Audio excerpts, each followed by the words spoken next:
ओम शांति। 1 अगस्त 2023 की मधुर महावाक्य।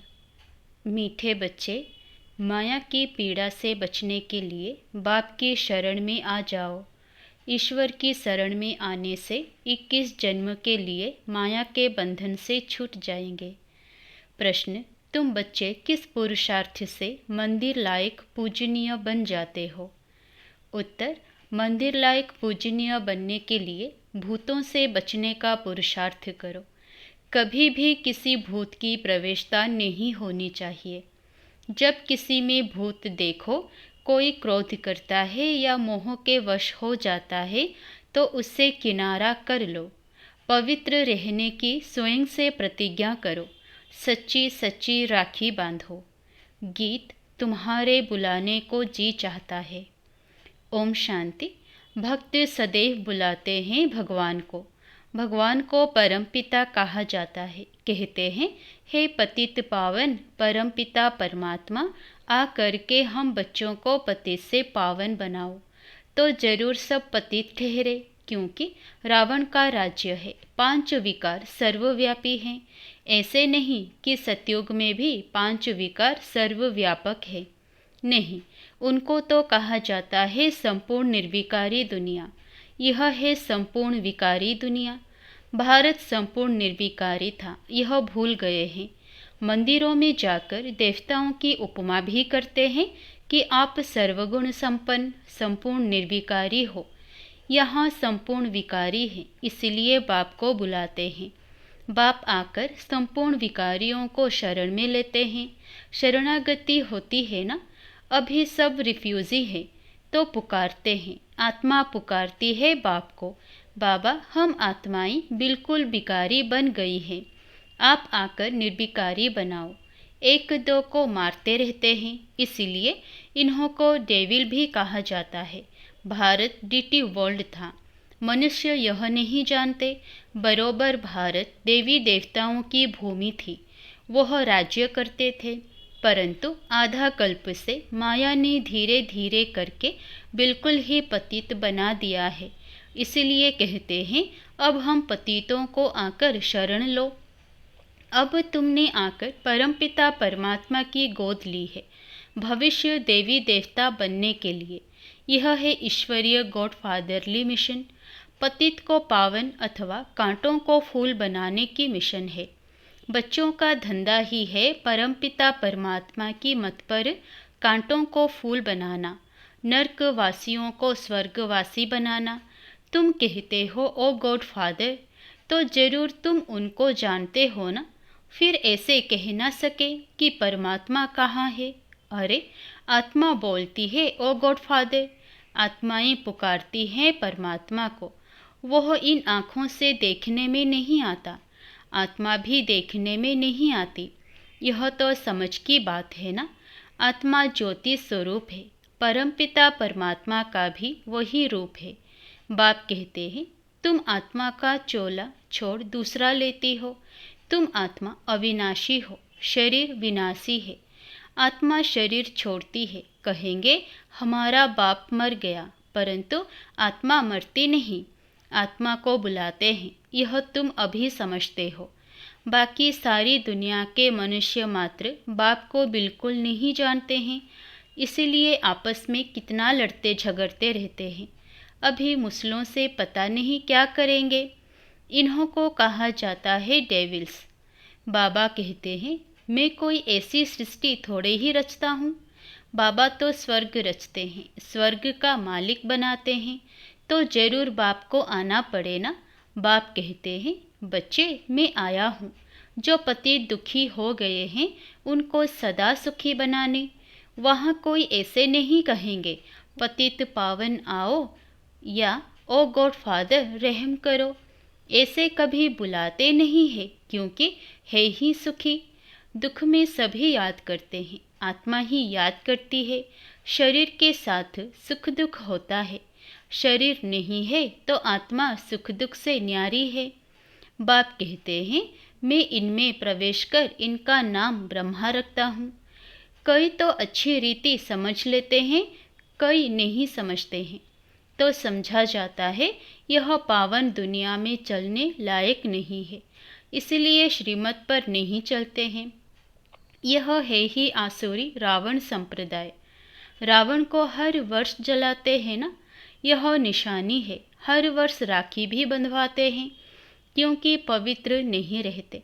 राखी बंधवाते हैं फिर अपवित्र बन पड़ते हैं, इसलिए वर्ष वर्ष राखी बंधवाते हैं। राखी है पवित्रता की निशानी। भिखारियों को राखी भेज देते हैं कि प्रतिज्ञा करो हम पवित्र रहेंगे। पवित्र बनने से 21 जन्म राज्य भाग्य पाएंगे। बाबा कहते हैं मैं ही आकर तुम सबको पूज्य बनाता हूँ। अभी तुम पुजारी हो, देवताओं की ठीक भीतर की पूजा करते धक्के खाते रहते हो। मैं तुमको इन धक्कों से छुड़ाए पूज्य सो लक्ष्मी नारायण बनाता हूँ। तुम यहाँ आए ही हो नर से नारायण बनने के लिए। आधा कल्प माया से पीड़ित हो, अभी तुमने आकर शरण ली है परमपिता परमात्मा की। मम्मा ने भी ली है, इस बाबा ने भी शरण ली है शिव बाबा की। उनको तो अपना शरीर है नहीं, उनका नाम ही है शिव। शिव बाबा का नाम कभी बदलता नहीं है। मनुष्य आत्मा का नाम बदलता रहता है। 84 नाम मिलते हैं। इन बातों को मनुष्य नहीं जानते। 84 जन्म भी कहते हैं, परंतु 84 जन्म कौन लेते हैं यह कोई नहीं जानते। भारतवासी जो देवी देवताएं थे वही 84 जन्म लेते हैं। यह है बेहद का ड्रामा। ऐसे मनुष्य को ही तो जानना है। तुम जानते हो गॉडफादर स्वर्ग का रचयिता है, तो जरूर स्वर्ग का वर्षा मिलना चाहिए। भारत स्वर्ग था, वह वर्षा फिर माया रावण ने छीन लिया। अब फिर माया पर जीत पानी है। माया जीते जगत जीत। रावण से हार खाई तो डेविल बने। अब डीटी व देवता बनना है। कांटे को कली, कली को फिर फूल बनाना है।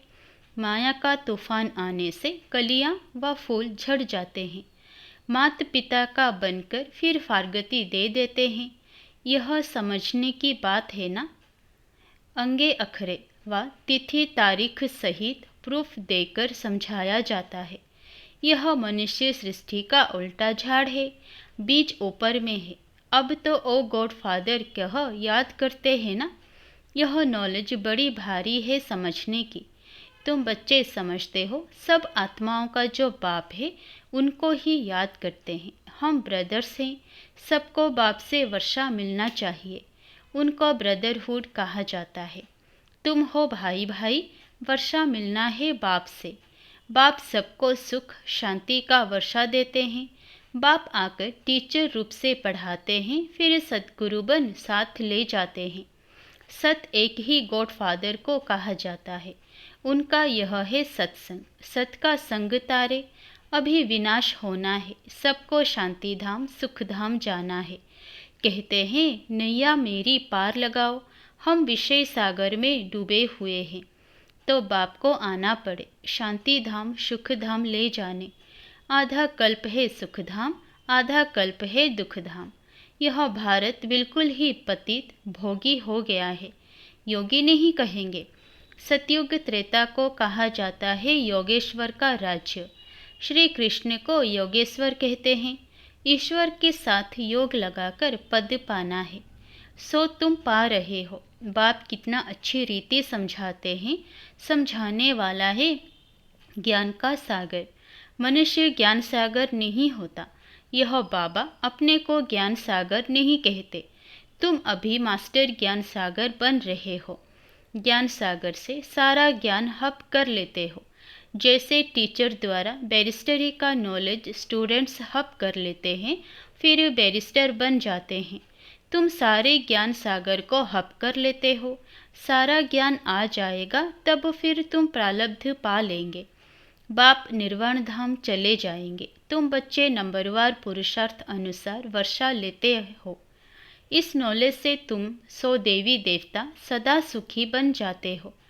अभी तुम ईश्वर की शरण में आते हो। बाबा तुमको 21 जन्म माया के बंधन से छुड़ा लेते हैं। बाप कितना सहज कर समझाते हैं। पारस बुद्धि बनने वाले जो होंगे वही बनेंगे। तुम समझते हो हम बाबा से कल्प कल्प वर्षा लेते हैं, माया छीन लेती है, फिर मैं आकर तुमको सुख शांति का वर्षा देता हूँ। रावण दुख का वर्षा देते हैं, राम सुख का वर्षा देते हैं। कितना जन्म कितना समय दुख और सुख का वर्षा मिलता है वह भी सब तुमको बतलाते हैं। बाप कहते हैं सिर्फ मुझ बाप को याद करो, मैं आत्मा परमपिता परमात्मा का बच्चा हूँ। बस बाप को याद करते रहो तो तुम्हारे विकर्म विनाश हो जाएंगे। तुम विक्रमाजीत राजा बन जाएंगे। विक्रमाजीत राजा का संबंध 1 से शुरू हुआ, फिर विक्रम संबंध 2500 वर्ष बाद शुरू होता है। विक्रमाजीत और विक्रम भारतवासियों के 2 संबंध है। विक्रम का संबंध सभी जानते हैं, विक्रमाजीत का संबंध भूल गए हैं। यह है पढ़ाई। देखो मुरली भी कितना ट्रेवल व यात्रा करती है, नहीं तो गोप गोपियों को मुरली कैसे पहुँचे। टेप्स भी जाती है, सब सेंटर्स टेप सुनते रहेंगे। यह मुरली है वंडरफुल। इसके लिए ही गायन है कि गोपियों तड़फती थी। बाप कहते हैं मैं तो आता ही हूँ पति दुनिया में। सतयुग में देवताओं को अपार सुख है, इतना सुख कोई पा ना सके। हीरे जवाहरों के महल में रहते हैं, यहाँ तो सोना कितना महंगा है। वहाँ तो तुम सोने की ईंटों के महल बनाएंगे, फिर उनमें हीरों की जड़त होती है। आप बच्चों को क्या से क्या बना देते हैं। सिर्फ पवित्र रहने की प्रतिज्ञा करनी है। क्रोध का भूत नहीं होना चाहिए। समझा जाता है इनमें भूत की प्रवेशता है, इनको किनारे कर दो। बहुत है जिनका अभी तक मोह नष्ट नहीं होता है। जैसे बंदरी का मोह होता है ना, ऐसे बच्चों आदि में मोह अटक जाता है। बंदर में सबसे जास्ती विकार होते हैं। तुमको अब बंदर से मंदिर लायक बना रहे हैं। रक्षाबंधन का राज भी समझाया है। राखी बांधने की बात नहीं है, यह बाप से प्रतिज्ञा की जाती है। मीठे बाबा, बेहद के बाबा, आधा कल्प हम भक्तों ने आपको याद किया है। अब आप आए हो वैकुंठ का मालिक बनाने, इसलिए हम आपके मददगार बनते हैं। हम प्रतिज्ञा करते हैं कि कभी अपवित्र नहीं बनेंगे। पवित्र बन भारत को पवित्र बनाएंगे। कितनी सहज बात है। अच्छा, मीठे मीठे सिकिलधे बच्चों प्रति माता पिता बाप दादा का याद प्यार और गुड मॉर्निंग। रूहानी बाप की रूहानी बच्चों को नमस्ते। धारणा के लिए मुख्य सार। पहला, श्रीमत पर पतित मनुष्यों को पावन देवता बनाने की सेवा करनी है। बाप का पूरा पूरा मददगार बनना है। दूसरा, ज्ञान सागर का सारा ज्ञान हप करना है। बाप की याद से विकर्मों को दग्ध कर विकर्माजीत बनना है। वरदान, कोई भी ड्यूटी बजाते हुए स्वयं को सेवाधारी समझ सेवा करने वाले डबल फल के अधिकारी भव। कोई भी कार्य करते, दफ्तर में जाते या बिजनेस करते, सदा स्मृति रहे कि सेवा के लिए यह ड्यूटी बजा रहे हैं। सेवा के निमित्त यह कर रहा हूँ, तो सेवा आपके पास स्वतः आएगी और जितनी सेवा करेंगे उतनी खुशी बढ़ती जाएगी। भविष्य तो जमा होगा ही, लेकिन प्रत्यक्ष फल खुशी मिलेगी, तो डबल फल के अधिकारी बन जाएंगे। याद और सेवा में बुद्धि बीजी होगी तो सदा ही फल खाते रहेंगे। श्लोगन, जो सदा खुशहाल रहते हैं वह स्वयं को और सर्व को प्रिय लगते हैं। अच्छा, ओम शांति।